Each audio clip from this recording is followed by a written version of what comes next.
The following is a Battleground Virginia special, The Race for Governor.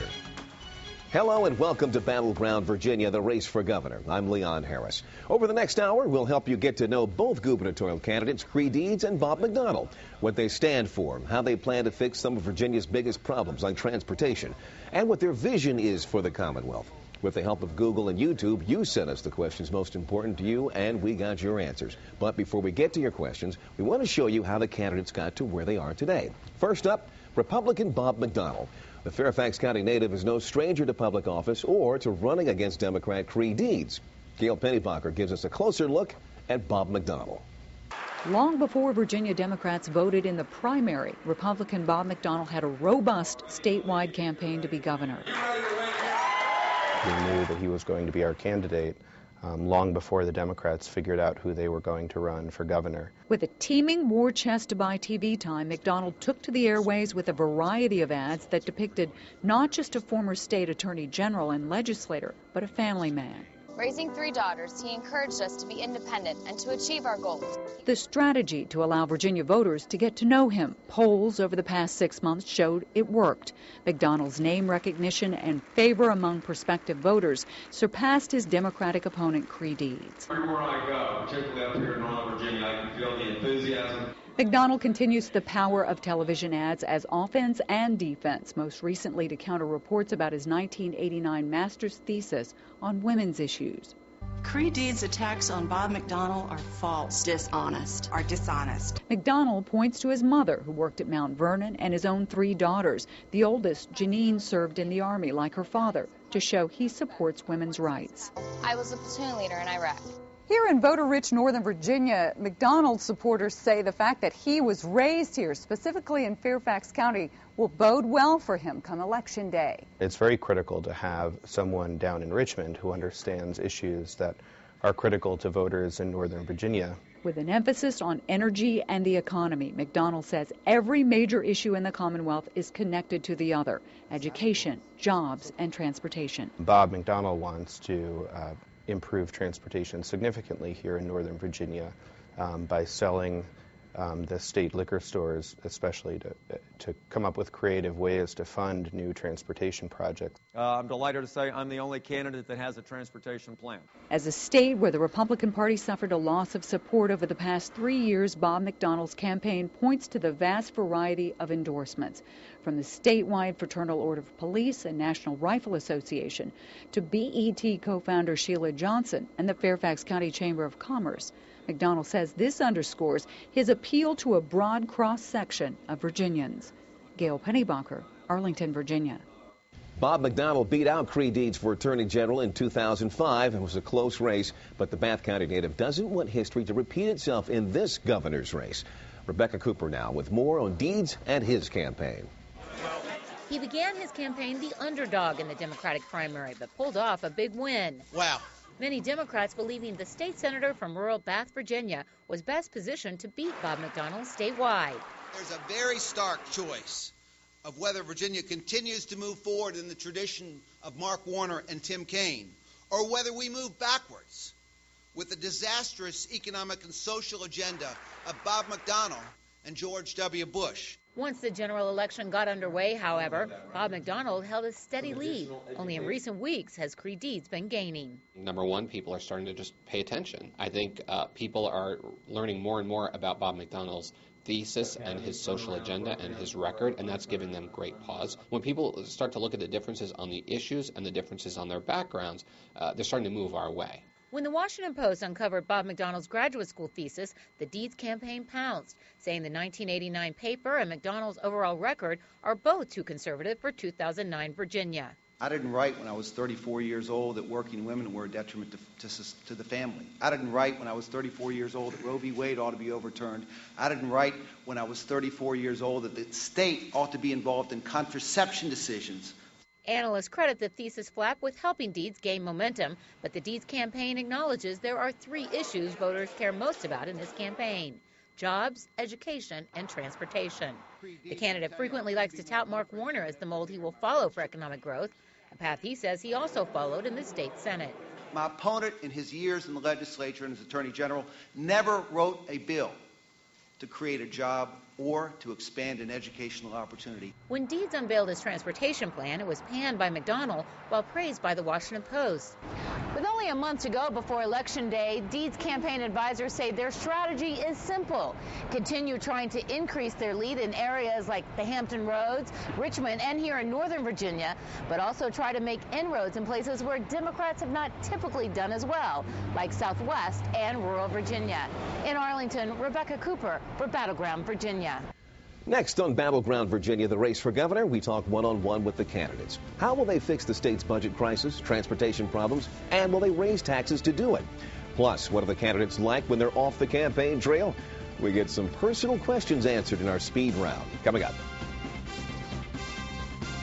And welcome back to our Battleground Virginia special. I'm Leon Harris, and this is Politico's editor-in-chief, John Harris. And we're joined now by Democratic candidate Creigh Deeds. Good to have you with us. Thanks for having me. Nice to be here. Let's start with what is always the #1 issue in Virginia, transportation. Sure. Experts say it's going to take at least $1 billion to take care of the state's or the Commonwealth's needs.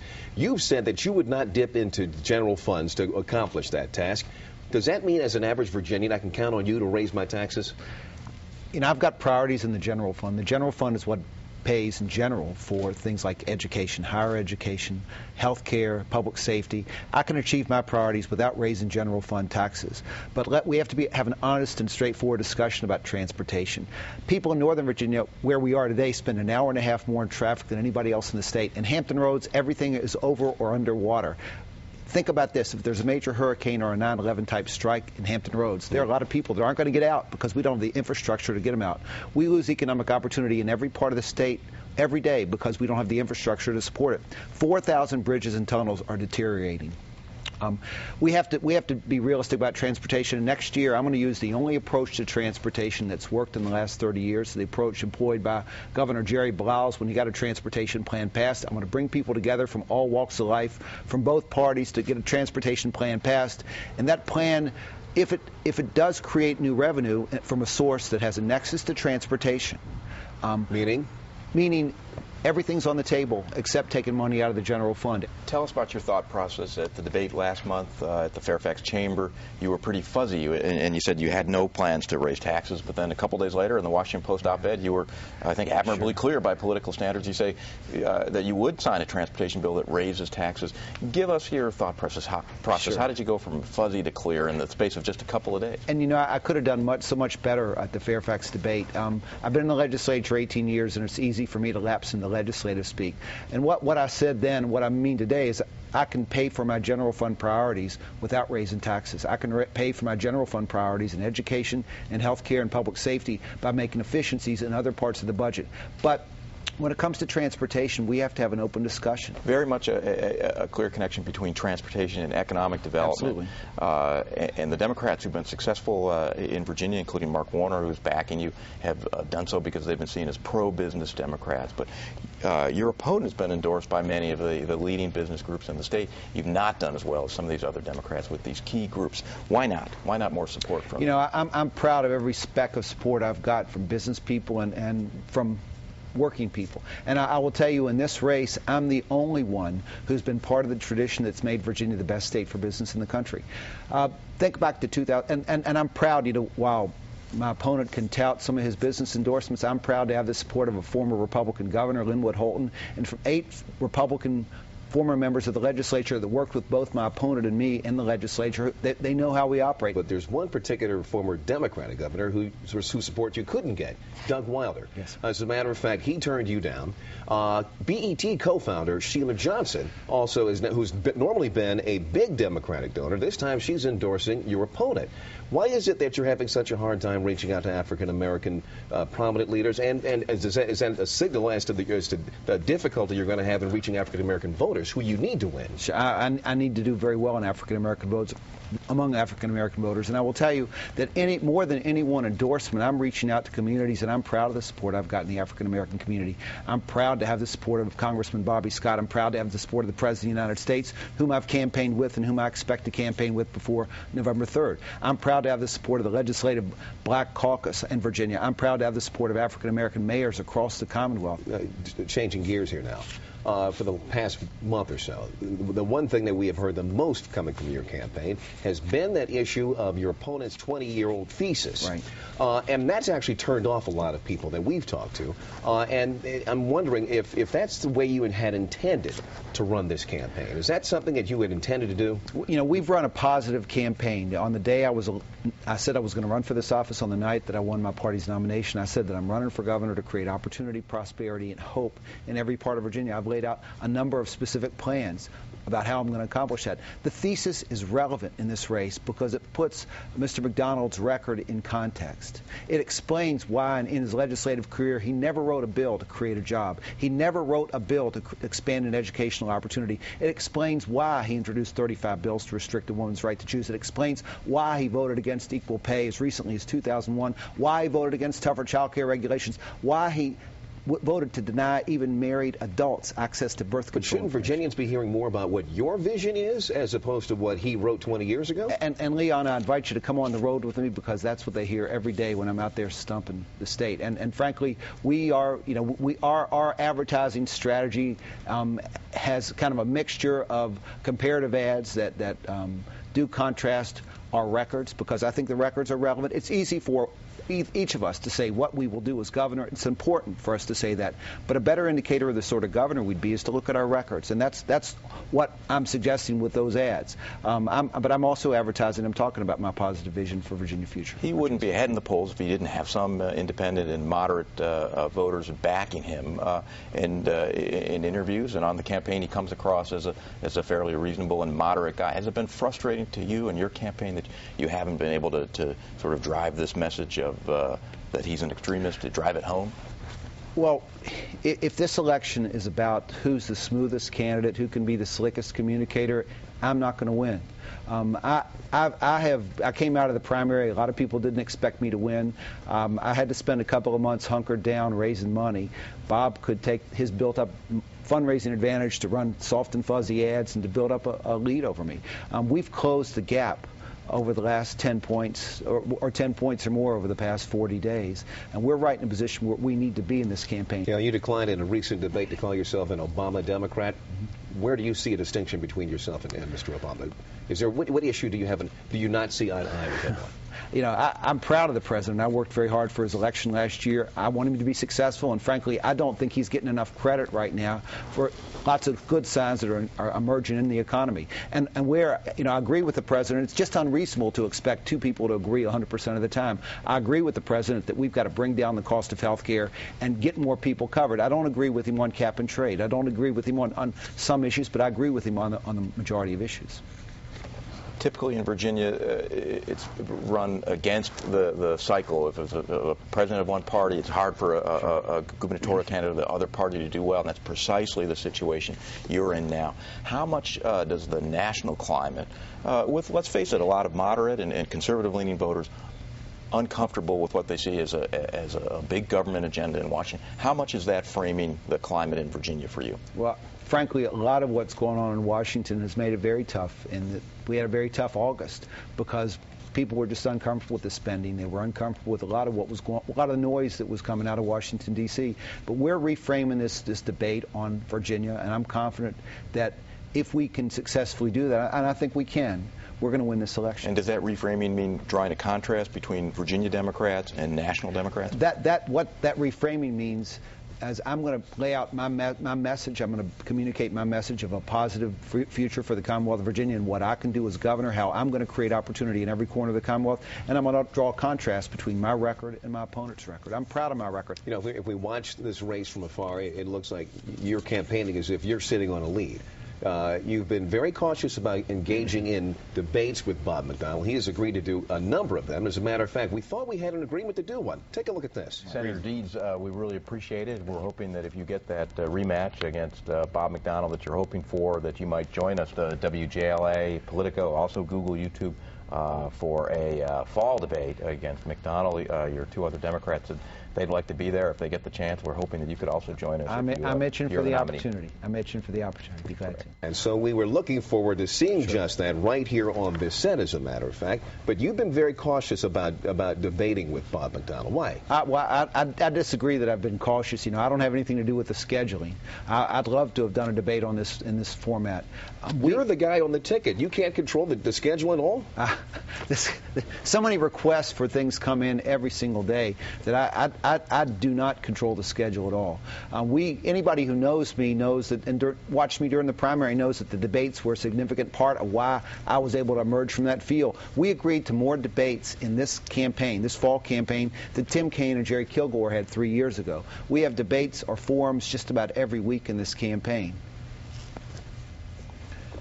We're political junkies here, and people are on the set and out in the audience. And people want to know, look, tell us what the next month of this campaign looks like. You're behind now. Like, how do you think you can win it? And more importantly, where do you win it? I'm not giving up on any single vote in Virginia. I'm working the entire state, and I think we're going to bring together a coalition of people from all over Virginia, from northern Virginia to Hampton Roads to southwest and south side of Virginia, to the central part of the state, up through the Shenandoah Valley. We're going to get votes in places that Democrats don't normally get them. All right, now we've got a good sense of Creigh Deeds, the candidate. Now, let's get a sense of the Creigh Deeds off the campaign trail. We've got a few questions we want to try to get through real quickly. Give us a real short answer, the shortest answer you can, and let us know more about Creigh Deeds, the man who's usually not wearing a tie, maybe at home doing whatever, okay? Now, first question is, what's the last book you read? It was a Don McCaig book about the Reconstruction era of the American history. Reconstructed Virginia. Okay. A novel. How about the movies? Remember the last one? I haven't been to a movie in I don't know how long. The last movie I watched in total was probably Field of Dreams. I watched that several times a year. Not a bad one. Now, do you play the Virginia lottery? Every once in a while, when the lotto gets over $100 million, I do buy a ticket. Hard to resist. It's hard to resist. TiVo. You have any favorite TV shows that you TiVo? I don't TiVo, no. This is the most critical question you're probably going to get this morning. It's about the Redskins. Should Coach Jim Zorn go? I don't think Jim Zorn should go. I think he's doing, you got to give him a little more time. He's doing a great job. Short and sweet, okay. The Democrats' mortal enemy, Tom DeLay. Did you see him on Dancing with the Stars? I did not. What? No score for Tom DeLay. I don't get to watch much television. I apologize. Is it because you didn't want to watch him? No comment. You don't have to answer that one. Now, do you have an iPod? And if so, what's on it? I have an iPod, and I've got a lot of songs on it. It's favorite. My favorite songs are probably from Little Feat and the band, Grateful Dead, 60s and 70s era rock and roll. And how about in this era? Do you Twitter? I Twitter, yes, I do. Okay. That's it for now, but coming up a little bit later, Mr. Deeds is going to answer some questions that you submitted to us through our Google moderator and through YouTube. But coming up next is his Republican opponent, Bob McDonnell. So stay with us as Battleground Virginia, the race for governor, continues. And welcome back to our Battleground Virginia special. Joining us now to talk about his vision for Virginia is Republican candidate Bob McDonnell. Glad to have you with us. Thanks, Leon. Pleasure to be with you. Let's start off with what is perennially the #1 issue in Virginia, particularly in this region, transportation. Now, you say that you will not raise taxes to fund new transportation plans here. Are you really sure that there's going to be enough money either in the general fund or from the sale of ABC stores to provide for a transportation plan? Well, first of all, it's a lot more than that. I've actually outlined a detailed plan with 12 different funding mechanisms to fund transportation. Conversely, my opponent hasn't laid out any specific plan. I grew up here in Fairfax County. I lived down in Hampton Roads for 21 years, the 2 regions of the state that need it. And so I know we've got to do it. That's why I helped in 2007 to put together a bipartisan bill that raised over $1 billion. And I know we need to do more. So I've got not just those things that you mentioned, but we've got $4 billion in bonds, significant increased use of public-private partnerships for specific projects that I think could do a lot, some use of the general fund to be able to fund transportation, and then privatization of ABC stores, 80% of the revenues from offshore drilling, tolls at the border. There's a comprehensive set of reforms, and then reforming the quality of our transportation apparatus, doing an audit of VDOT and find newer and better ways to do things. So I think it's all of that, all the plans in detail, 22 pages on the website that people can look at. The Washington Post, obviously a big influential newspaper up here in Northern Virginia, looked at your plan and said it's a smoke and mirrors approach. and that also it relies on extremely optimistic assumptions about the economy. And you yourself have said that if you do a good job with job creation and economic development, you can pay for these things without cuts. But what does that mean if the economy doesn't get better than it is now? Does that mean that people are going to be still stuck in cars with no progress for the next 4 years? We've got to be able to grow our way out of the economy, not with the billions of new tax increases that my opponent is proposing, but with economic development, entrepreneurship, and small business, and promoting our port and spaceport and the energy sector in Virginia. All these things I think are necessary, and I'm going to be the leader that will help turn this around, because if we don't start to increase revenues, not through taxes but through economic development, we will have some additional tough reductions we're going to have to make. We've already cut $6 billion in the last couple of years, and we'll have more to go. But I'm optimistic that with the basic good business climate in Virginia, building on that and being more aggressive with promoting entrepreneurship and bringing new businesses into Virginia, we'll turn the corner and use some of that some of those proceeds for transportation. But it sounds like you're still sticking with the best case scenario when you look forward, looking at the economic future here.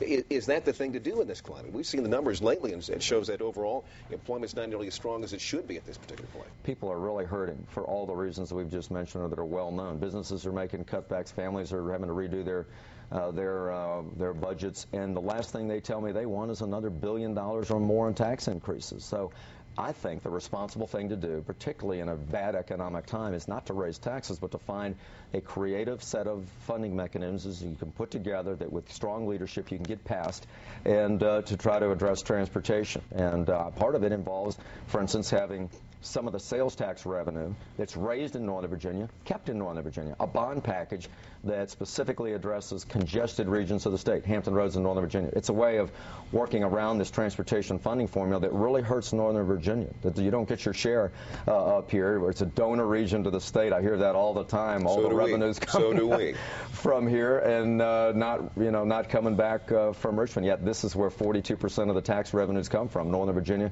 only 33% of the population. So I've crafted a formula that will help this second most congested area in the country by keeping some revenues here. Let's turn now to something that's probably your least favorite topic to talk about these days, that thesis you wrote in 1989, which has kicked up so much controversy of late. In your campaign ads, you raise the fact and brag about the fact that you were raised by a working mother. So why is it that at the age of 34, you were not a kid at that point, why is it that at that age you wrote this thesis about working women being detrimental to society? Well, John, Leon, excuse me, I'm sorry, the thesis was about a 20, 30-year look at government policies and its impact on the family. It started with the premise that's been true from Kennedy to Reagan to Obama to McDonnell, and that is that the family is the bedrock of society, and that government policies should not do things that harm the family. I was particularly looking at some of the Great Society things that Lyndon Johnson put in place. So I completely reject the contention of my opponent that somehow you could read that thesis to say that I don't support working women. I mean, I've married my wife now for 33 years. She's worked in and out of the home. My two oldest daughters, I've encouraged to do the best they can. They both have master's degree. My oldest daughter, platoon leader in Iraq. And, Leon, I'd call that the ultimate working woman, supervising 25 men in Baghdad. When I became Attorney General of Virginia, I had 10 deputies. 5 of them were women. Most of them were women with children who did a great job, and I encourage and I look for them to come and lead. So it is, I think, a very much a bogus contention of my opponent. But if you look at not just 20 years ago, but more recently, the record of issues that you've been involved in, what Democrats say is that for this campaign, we're seeing something like an extreme makeover of your record. That it has been social issues, abortion, other types of social issues that have animated your career. Other groups have acknowledged that. The Conservative Family Foundation gives you its Legislator of the Year. Sure. What is it that's going to be, if people are uncomfortable with your social views, why should they have confidence that these are not going to be precisely the issues that drive you and animate you as governor, since they did in the state legislature? Well, they didn't.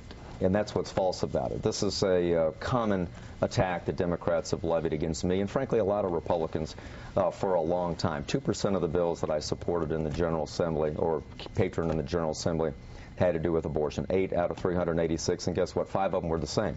They all passed in one form or the other. They were common sense things John, like bans on partial birth abortion, parental consent to have parents involved with their children.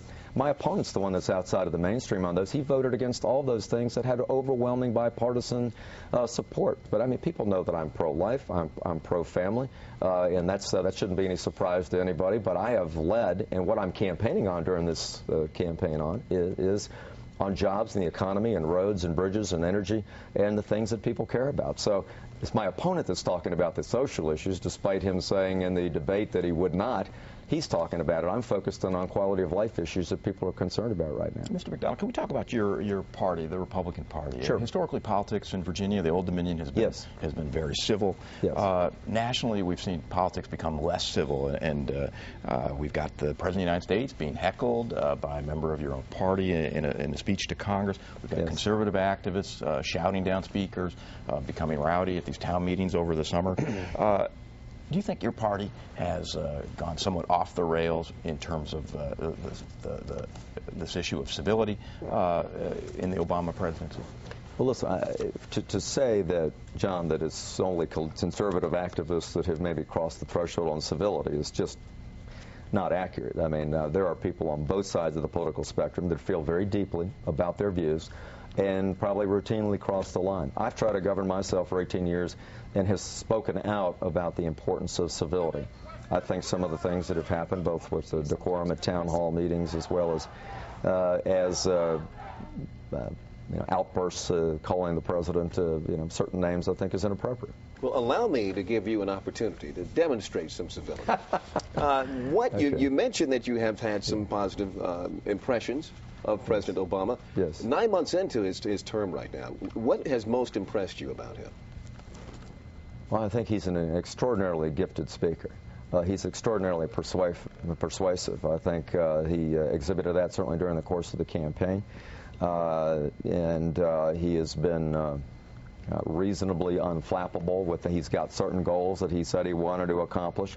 He's taken on a lot more than I would have taken on. I mean, with card check and cap and trade and some of the stimulus bills, major new spending programs, reform of the health care system. I mean, it's been a very significant agenda.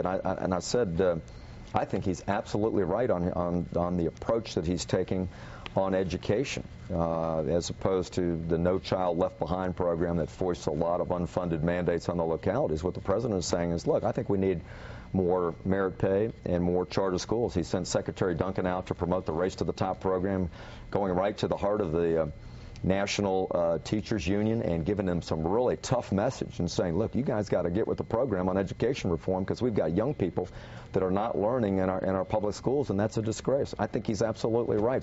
Now, listen, you've given us a really good sense of Bob McDonnell, the politician. We've got 8 questions here. Okay. I want you to give us as quick an answer as you possibly can. Is this a lightning round? Lightning round. Okay. All right. Because we want to get a sense of Bob McDonnell, the man, the citizen, the guy without the tie. We want to see what happens, what goes on with you when you're not out there on the campaign trail. Okay. First question. Never, but... Well, let's start. First question is, what's the last book you've read? The Greatest Generation, Tom Brokaw. Great story of one of the few things I agree with. Good choice. It's a great story of all the people that have made America great. How about the last movie? Well, I watched one last night, in fact, I have to say, which was very rare. My staff was nice enough to give me 3 hours off, and I saw The Express. It's the Ernie Davis story about him being the first African-American winning the Heisman Trophy. Marvelous, moving story. Didn't know much about Ernie, but that was last night. Do you play the Virginia lottery? Never. Just have chosen not to gamble because I figured I wasn't going to win anyway. Do you have any? Do you TiVo any of your favorite shows? I don't. I'm not. I'm technologically savvy on Facebook and MySpace and tweeting on Twitter and things like that. TiVo, that's my daughters. They're good at that. All right, here, make an executive decision for us. With the Redskins, should Coach Jim Zorn go? I love the Redskins. No sitting on the fence on this one. Yeah, I'm on the fence. I married a Washington Redskins cheerleader, so we've been fans for a long time. She performed at halftime 2 weeks ago. But no, that's a Dan Snyder and Dwight Schrute decision. I'm leaving it up to them. Do you have an iPod?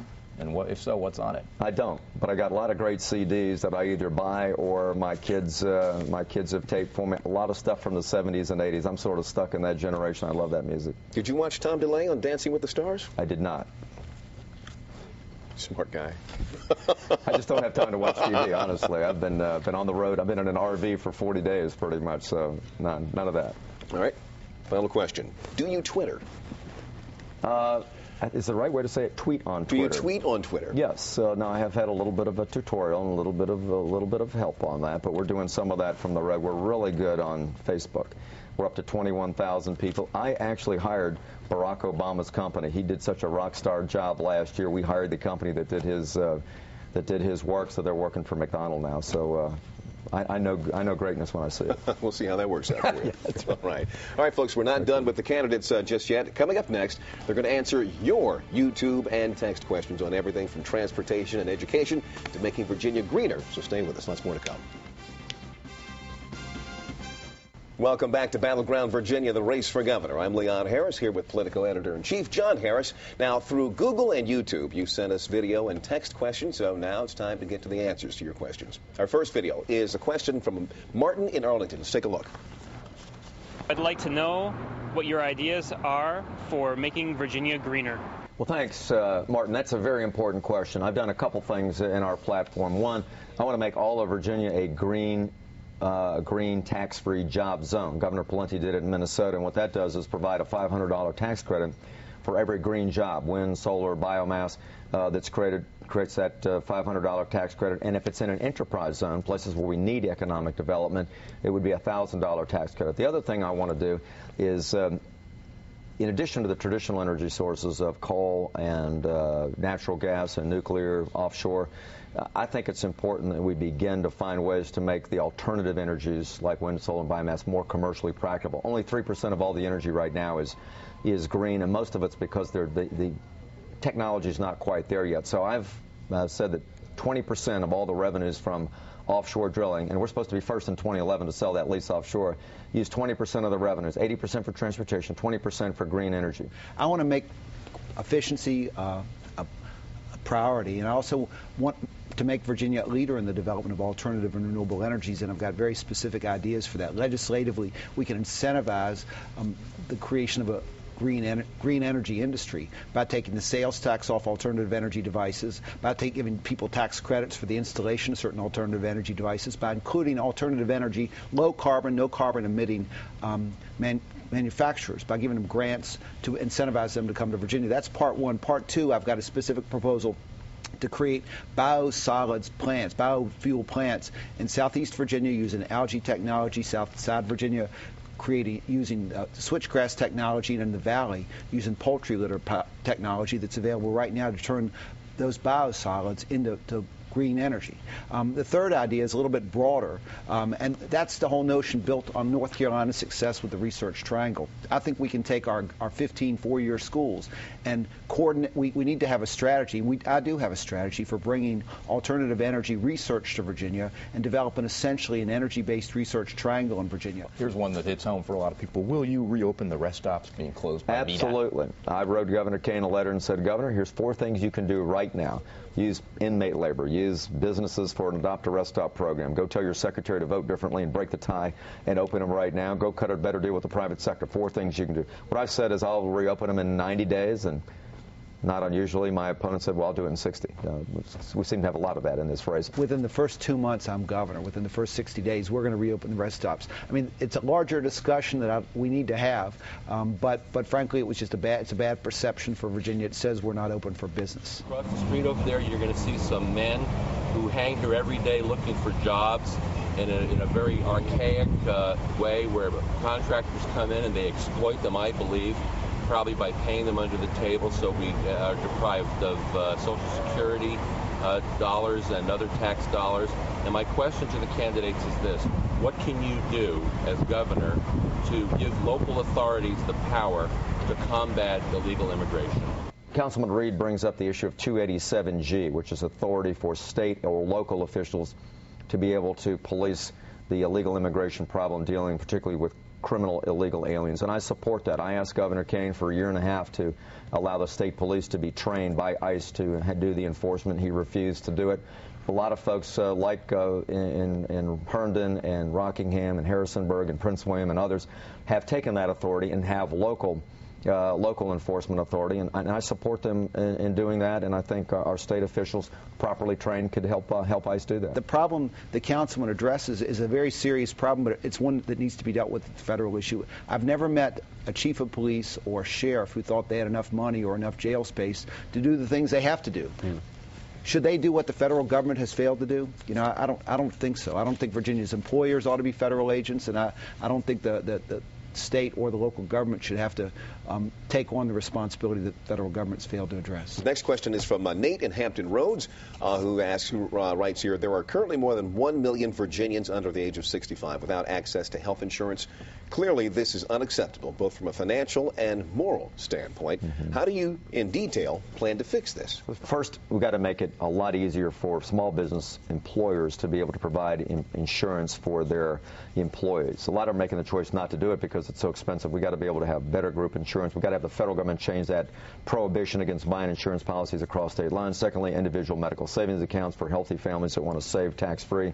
Thirdly, access to free clinics, as I mentioned before, will be greatly helpful. Fourth, keeping the tort climate low so that we can keep the cost of insurance across the board down. Those are just some of the ideas I've got. My specific plan is to allow small businesses to pool their resources, to create larger pools that I think will reduce the cost of insurance, to allow them to then buy group insurance or create group uninsured or group pools. Self-insurance pools, so they can offer they can get reduced rates and provide insurance to more people. Then we're going to have to provide tax credits to incentivize people to provide insurance for their employees.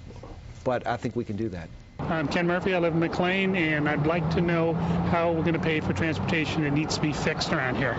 It's a combination of bonds, $4 billion in bonds, public-private partnerships dramatically underutilized that we can do a lot better on, using the general fund, offshore drilling proceeds, privatizing ABC, tolls at the border, redoing VDOT to make it work more effectively and efficiently. They did an audit in Washington State, $110 million of recommended savings. I think we can do something like that in Virginia. So it's going to take all of that together, not raising taxes for $1 billion like my opponent, but these creative ideas that'll get it done. I'm going to bring people together. I'm going to use the only approach that's worked in the last 30 years.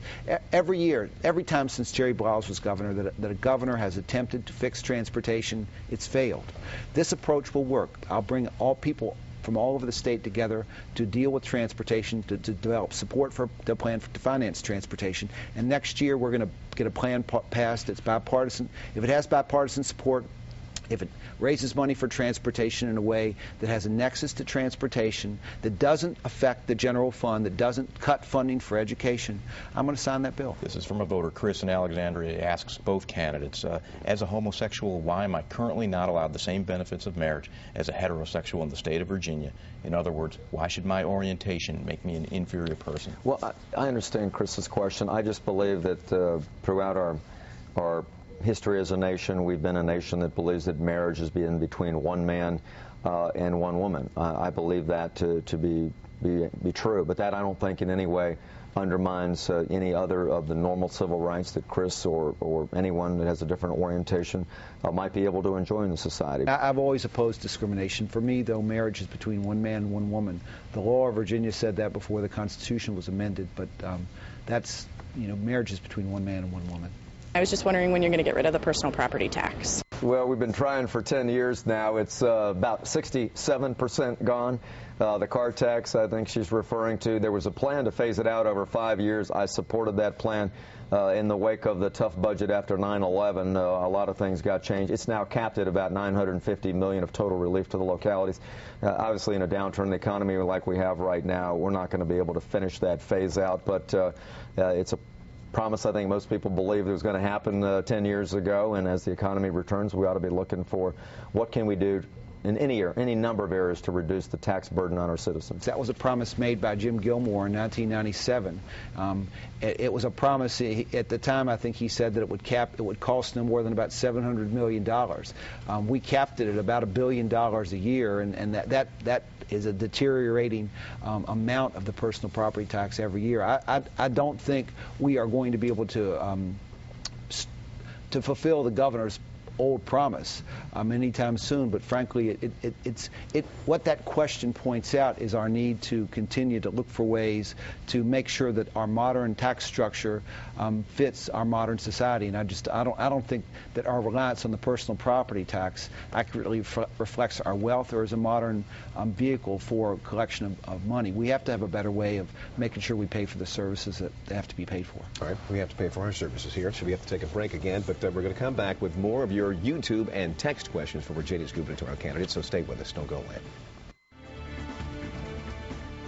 All right, now let's get to some text questions from Virginians all around the state. Tim in Harrisonburg, Virginia, who writes, I am concerned about VDOT plans to turn I-81 into an 8-lane monstrosity that will destroy farmland, disturb our battlefield heritage, and pollute our air. Do you support reasonable solutions to I-81 congestion by putting trucks on trains? I think it's a great idea. We have to move, in the long run, we have to figure out how to move more people and more freight by rail. You know, I grew up in the western part of the state, and I've gone up and down the Shenandoah Valley my whole life, and you know, it's precisely because of the development I saw that in 1999 I introduced legislation that became the most progressive incentive-based land conservation program in the country. Been very successful. Other states have tried to replicate it and haven't had much luck. But I support innovative solutions for I-81. The 8-laning of I-81 is not a good idea. There's been several proposals that have been made to improve I-81. I think we've got some public safety issues on that road. There's so many trucks, as he's pointed out. I think we need to use some of the ideas Norfolk Southern's got to take trucks off the road and put things on trains. I think that is one solution, and we probably need better law enforcement presence with our state police, and then look at the other options to widen lanes or other things like that, because it's one of the more dangerous roads in the country right now. As you know, higher education has taken the brunt of the recent budget cuts. What would you do as governor to maintain the high quality of education in the state while keeping costs low for our in-state and out-of-state students? The bottom line is we have to make college education more affordable and more accessible, and I've got a very specific plan, www.deedsforvirginia.com.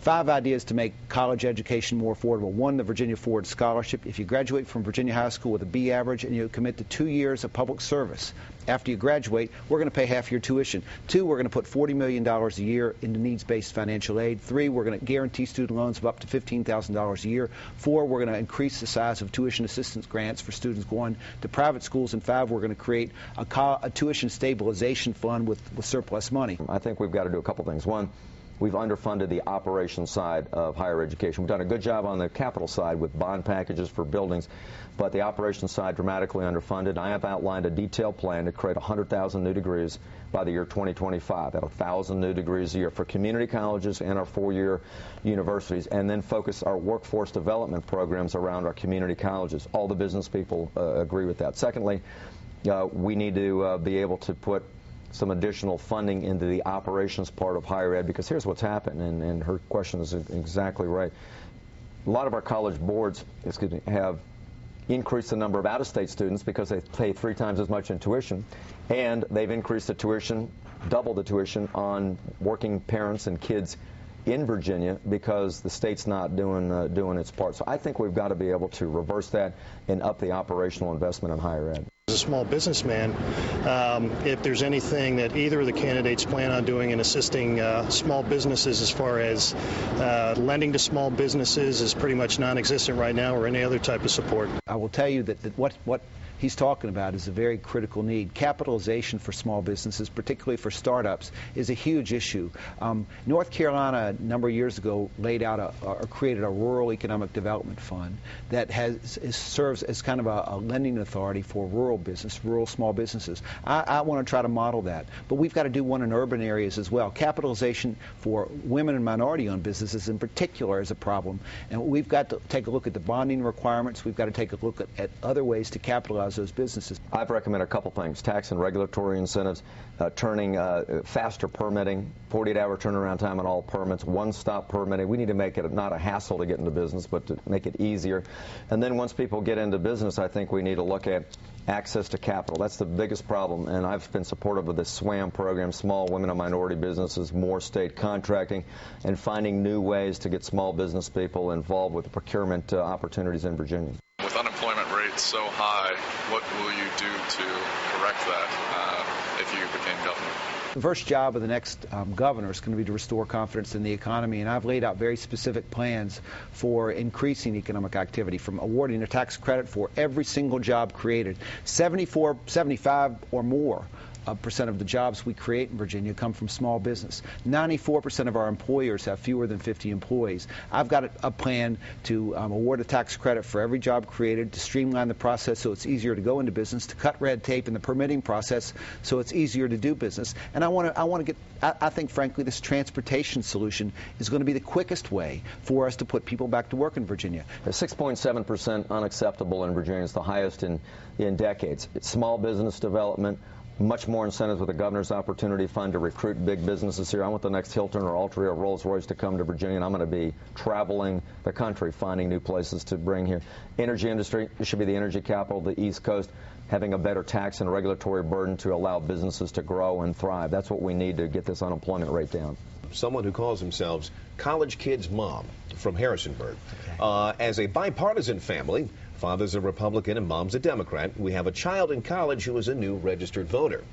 Why should our daughter vote for you? Because I've got the best plan to create opportunity in every corner of Virginia, because I've got kids in college myself, and I understand the pressures of raising teenagers, raising children, and I've got the best plan to bring down costs for one in college, and I think I have the best opportunity to create hope for the future of the Commonwealth of Virginia. I think what most young people tell me right now, a couple things. One, what are you going to do to get me a job when I get out of college? Because that's why I'm spending this time in college. I want good opportunities. And I believe that's the heart and soul of my campaign, is finding ways in this free enterprise system to let people use their God-given talents to pursue the American dream with more opportunities. And that's why I've outlined a detailed set of proposals for small business, energy, transportation, long-term education, infrastructure, all the things that we need to promote better jobs and opportunity, because that's how they're going to pay off those student loans. That's how they're going to get a good start in life, to be able to enter into a family that they can support. And I've got better ideas on jobs. That's what all the business groups have said, and I hope that's why young people will support me. And there you have it. And that's it for this segment. Let's take a break right now. We'll be right back. Don't go away. Bob McDonnell has held a constant lead over Creigh Deeds in the polls since the beginning of this race. However, after McDonnell's graduate school thesis issue came out, Creigh Deeds closed in on that lead.